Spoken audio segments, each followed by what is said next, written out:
안녕하세요. 위드TV 한성호 원장입니다. 이번 시간에는 두드러기에 대해서 구체적으로 알아보는 시간을 갖도록 하겠습니다. 단순 두드러기인데도 불구하고 초기에 적절하게 치료나 관리를 못해서 만성 두드러기가 되어가지고 수년째, 심지어는 10년, 20년째 약을 복용하는 분들이 의외로 많습니다. 두드러기로 인한 가려움의 증상이 심해서 일상생활에 안 좋은 영향을 줄 정도라면 반드시 정확한 치료와 관리를 받아보기를 권합니다. 전문 의료기관에서 약을 복용하고 치료하는 것 외에 어떤 관리를 통해서 두드러기를 비롯한 여러 가지 피부 가려움을 줄일 수 있는가, 여기에 대해서 알아보도록 하겠습니다. 방법에는 몇 가지가 있는데요. 국소적인 가려움이 심할 때는 그 부위에 차가운 물수건이나 얼음팩을 올려서 혈관을 일시적으로 수축되게 하게 되면 가려움을 억제할 수 있습니다. 다음으로는 피부에 보습하는 방법이 있습니다. 피부는 건조함만으로도 가려움이 심해질 수 있거든요. 피부 건조함으로 인한 가려움은 약만으로는 조절이 잘 안 됩니다. 그렇기 때문에 반드시 충분한 보습, 이것을 병행해 주는 것이 좋습니다. 그리고 때를 밀거나 뜨거운 물로 샤워를 오래 하거나 이러한 모든 것들은 쉽게 얘기하면 피부를 못 살게 구는 겁니다. 피부의 각질층이 더 망가지는 안 좋은 습관들이기 때문에 피해주는 것이 좋습니다. 이외에도 적절한 관리를 통해서 가려움을 완화시켜 줄 수가 있는데요. 여기서 중요한 거는 두드러기나 어떤 질병으로 인해서 나타나는 가려움의 정도는 심할 수도 있고 가벼울 수도 있는데, 흔하게 실수하는 것 중에 하나는 관리와 함께 치료가 병행이 되어야 되는 시기임에도 불구하고 관리만을 고집하거나 잘못된 민간요법을 고집하다가 쉽게 지나갈 수 있는 단순 두드러기가 잘못하면 평생을 따라다니는 그런 어려움을 겪을 수가 있게 된다는 것입니다. 그렇기 때문에 반드시 오래된 두드러기나 심한 가려움이 있을 때는 적절한 관리와 함께 치료를 병행하기를 권해드립니다.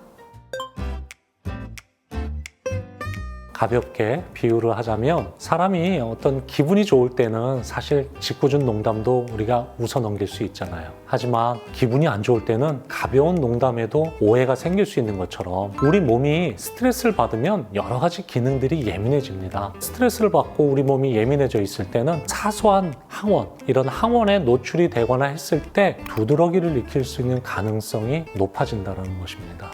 과도한 스트레스에 노출이 되다 보면은 코르티졸 같은 스트레스 호르몬이 우리 몸에서 분비가 더 된다든지, 히스타민의 분비를 증가시킨다든지, 이러한 것들로 인해서 우리 몸 안에서 염증 반응을 더 유발하고 그 염증 때문에 가려움, 발짓, 부종, 이런 두드러기 증상을 악화시킬 수가 있게 됩니다. 또한 스트레스는 우리 몸의 자율신경계와도 밀접한 관계를 가지고 있는데요. 자율신경계에 영향을 미치게 되면 혈관이 확장되게 되고 염증 반응을 더 악화시킬 수가 있습니다. 스트레스 관리가 굉장히 중요한 역할을 하기 때문에 일상생활 중에서 운동이나 심호흡이나 이런 것들을 통해서 스트레스를 완화시키는 것이 굉장히 큰 도움이 될 수 있습니다. 우리 몸의 온도가 상승할 때 발생하는 두드러기 중에는 대표적으로 콜린성 두드러기가 있죠. 사람이 운동을 하거나 스트레스를 받거나 또 자극적이거나 뜨거운 음식을 먹거나, 이거 외에도 체온을 올리는 여러 가지 활동을 했을 때 우리 몸의 자율신경계가 과하게 예민해지기 때문에 콜린성 두드러기가 발생하게 됩니다. 콜린성 두드러기를 치료하기 위해서는 크게 두 가지로 구분을 해볼 수가 있게 되는데요. 우리가 가장 쉽게 접할 수 있는 것이 항히스타민제를 복용하는 거죠. 항히스타민제를 복용해서 자율신경계를 과민하게 반응하게 만드는 아세틸콜린 반응을 억제하는 것입니다. 하지만 이 치료는 좀 장단점이 있는데요. 효과가 굉장히 빠르다라는 장점이 있고요. 또 항히스타민제라는 약물은 비교적 우리 몸에 안전하기 때문에 장기간 복용을 할 수 있게 되겠지만, 이 치료는 일시적인 증상을 완화시켜 줄 수는 있지만 근본적으로 약을 끊고도 증상이 나타나지 않을 수 있는 그런 치료라고는 할 수 없습니다. 그렇다고 해서 일시적으로 증상을 잡아주는 것이 무의미한 치료라고는 할 수 없습니다. 왜냐하면 콜린성 두드러기를 포함해서 모든 알레르기 질환들은 반복될수록 증상은 점점 더 심해지기 때문에 일시적이라도 알레르기 증상을 완화시키는 것은 반드시 중요한 치료가 됩니다. 어떻게 하면 근본적으로 콜린성 두드러기를 치료해서 약물을 복용하지 않은 상황에서도 증상이 나타나지 않도록 할 수 있느냐? 우리 모든 사람이 체온이 상승한다고 해서 콜린성 두드러기가 생기지는 않죠. 그 말은 콜린성 두드러기가 잘 생기는 사람은 그에 따르는 체질적인 특징, 한의학적으로 설명을 한다면 찬 기운과 뜨거운 기운에 불균형이 있다는 의미입니다. 그렇다 보니 우리 몸이 더워지면 체질적인 온도의 불균형, 이러한 것들이 심해지기 때문에 콜린성 두드러기와 같은 반응을 나타내는 거죠. 우리가 일생을 살면서 몸이 더워지지 않도록 관리하면서 살 수 있다면 괜찮겠지만 사실 그런 것들이 불가능하잖아요. 그렇기 때문에 우리 몸 안에 체질적으로 가지고 있는 한기와 열기, 그러니까 찬 기운과 더운 기운의 불균형들을 일으키는 체질적인 문제를 개선해서 몸을 바꿔준다라면, 알레르기 체질을 개선시킬 수 있다라면 나중에는 약을 복용하지 않더라도 어느 정도의 관리만을 통해서도 증상을 예방할 수 있다는 것입니다. 그렇기 때문에 근본적인 한의학적인 치료가 필요하다고 생각이 되는 거죠.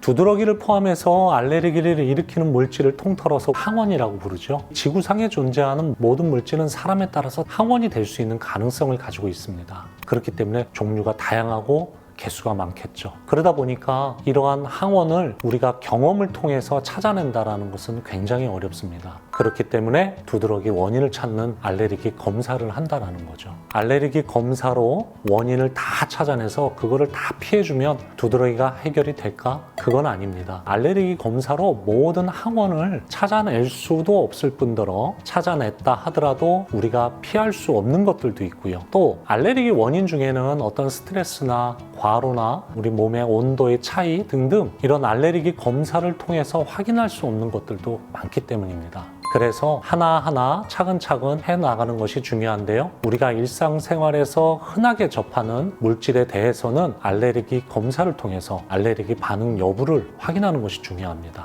알레르기 검사를 했는데 항원이 분명하지 않거나 항원이 아예 발견되지 않는 경우도 많이 있습니다. 그럼 이럴 때는 어떻게 해야 되나 하면 우리 몸이 알레르기 항원에 노출이 되거나 또 알레르기를 악화시킬 수 있는 환경에 노출이 되었을 때도 우리 몸에서 면역 체계가 안정이 되어서 면역 과민 반응이 나타나지 않도록 하는 치료가 필요하죠. 그런 치료는 주로 한의학적인 치료를 통해서 면역 체질 이러한 것들을 개선시키는 그런 치료를 하게 됩니다.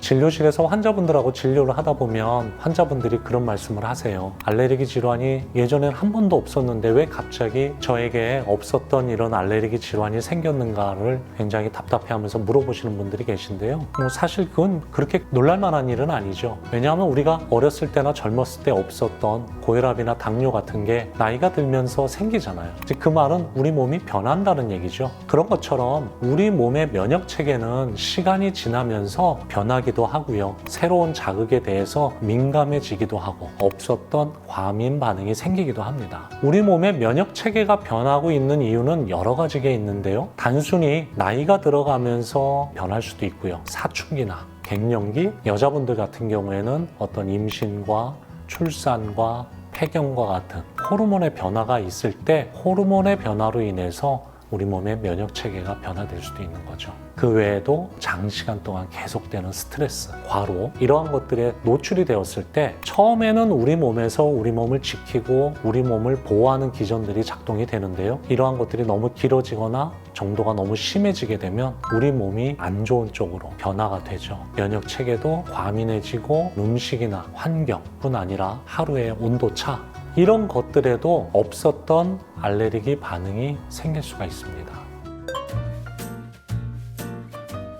예전에는 만성 두드러기로 넘어가는 것이 서서히 빈도, 횟수, 증상의 정도가 시간에 따라 조금씩 심해지다 보면 만성 두드러기나 만성 알러지로 넘어가는 경우가 굉장히 흔했는데요. 그런 경우에는 미리 준비를 할 수가 있죠. 하지만 요즘에 나타나는 만성 두드러기 환자분들은 처음에 증상이 굉장히 심하게 나타나는 경우들이 있어요. 아무래도 우리가 이제 생활이 힘들어지고 음식이 너무 다양해지고 자극적이 되고 그러다 보니까 한번 두드러기가 나타날 때 처음 나타나는 것인데도 불구하고 심하게 나타나서 막 밤에 응급실을 가서 주사를 맞기도 하고 약을 강하게 복용을 하기도 하는데요. 그런 환자분들 중에 기억나는 환자분들이 있는데 그렇게 주사를 맞고 약을 먹었을 때 증상이 잡히죠. 근데 이렇게 증상이 심하게 나타나는 경우에는 단번에 사라지는 경우는 굉장히 드뭅니다. 이런 환자분들이 오히려 만성 두드러기 환자로 진행될 가능성이 굉장히 높죠. 근데 환자분들이 이렇게 증상이 한번 잡히면 이제 끝났구나 생각을 하고 관리를 안 하게 됩니다. 대표적인 게 증상이 좋아지면 술을 드시는 경우가 굉장히 많아요. 그렇게 술을 드시게 되면 증상은 당연히 또 심해지겠죠. 이러한 것들이 반복되다가 만성 두드러기로 넘어가는 환자분들이 많이 계시는데요. 지금은 이제 술을 예를 들었는데 급성 두드러기가 생겼을 때 주사를 맞고 약을 복용하고 해서 증상이 잡혔다고 해서 절대 안심하면 안 됩니다. 이럴 때 더 조심해야 되고 이런 환자분들이 만성 두드러기로 넘어갈 수 있기 때문에 관리가 필요하다는 것을 말씀드리고 싶습니다. 지금까지 두드러기에 대해서 좀 알아봤습니다. 많이 도움이 되셨는지 모르겠네요. 다음에는 더 좋은 내용으로 찾아뵙도록 하겠습니다. 감사합니다. 다음에는 더 좋은 내용으로 찾아뵙도록 하겠습니다. 감사합니다.